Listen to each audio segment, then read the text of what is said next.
Baik. Jadi pada prinsipnya Ibu ya, tidak mesti ada alasan khusus ya untuk bisa berpoligami. Tanpa ada alasan khusus pun silakan saja laki-laki itu boleh untuk menikah lagi. Karena hukum asalnya poligami itu adalah mubah. Saya tidak sampai mengatakan sunnah, apalagi wajib ya. Tapi juga jangan dikatakan makruh. Hukum asalnya mubah. Jadi poligami itu hukum asalnya mubah, hukum asalnya boleh.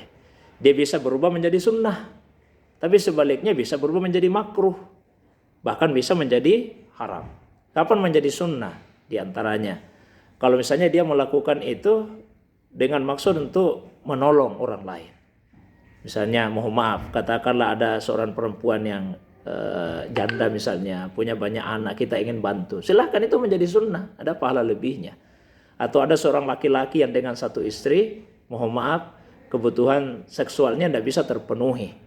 Ya maka itu menjadi sunnah baginya, bahkan bisa jadi wajib kalau itulah satu-satunya cara untuk bisa memenuhi kebutuhannya tersebut.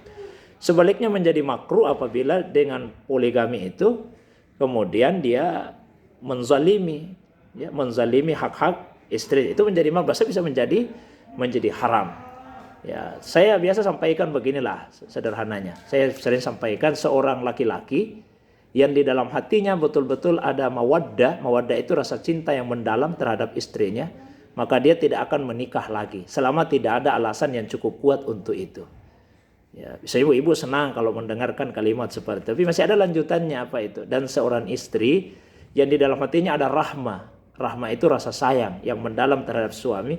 Maka dia tidak akan pernah melarang suaminya yang ingin menikah lagi selama ada alasan yang syar'i untuk itu. Jadi mestinya istrinya yang mendorong, istri yang mendorong suaminya yang tidak mau, ya, tidak mau menolak maksudnya, Bapak Ibu sekalian. Itu prinsip tentang poligami. Jadi tidak harus misalnya orang mengatakan orang poligami itu karena nafsu, ya mesti ada syahwat. Masa orang menikah tidak ada syahwatnya?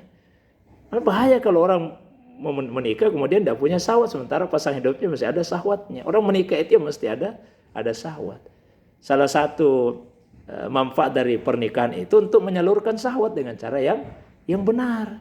Itu kan kadang-kadang orang mengatakan karena syahwat itu ya memang harus ada syahwatnya. Tapi jangan itu yang menjadi tujuan yang utama. Tadi juga disebut ingin dapat anak keturunan silahkan. Karena Nabi memerintahkan tazawwaju al-wadud al-walud fa inni mukatsir bikumul umam. Menikahlah kalian dan pilih pasangan hidup yang punya sifat kasih sayang dan subur. Karena saya senang membanggakan banyaknya umat saya di hari kemudian. Nah, itu pesan Nabi Shallallahu Alaihi Wasallam. Beliau ingin membanggakan banyaknya umatnya di hari kemudian. Ya tentu salah satunya melalui poligami itu.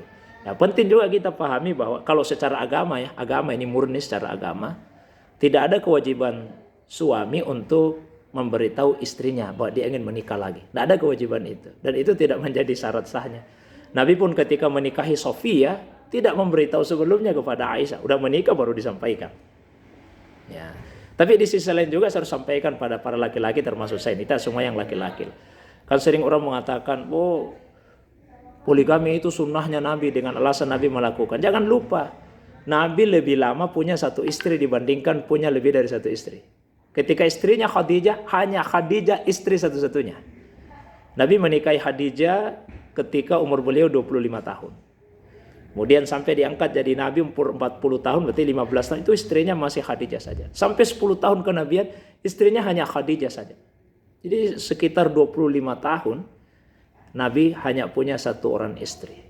Dan hanya belasan tahun saja Nabi punya lebih dari satu istri. Lebih lama Rasulullah bermonogami daripada poligami. Jadi dua-duanya dilakukan oleh Nabi Sallallahu Alaihi Wasallam. Marilah kita kembalikan kepada diri kita kira-kira yang mana yang lebih besar manfaatnya. Jangan sampai juga memaksakan diri untuk menikah lagi dengan alasan untuk membantu perempuan lain, tapi justru dengan cara menyengsarakan istri yang sebelumnya.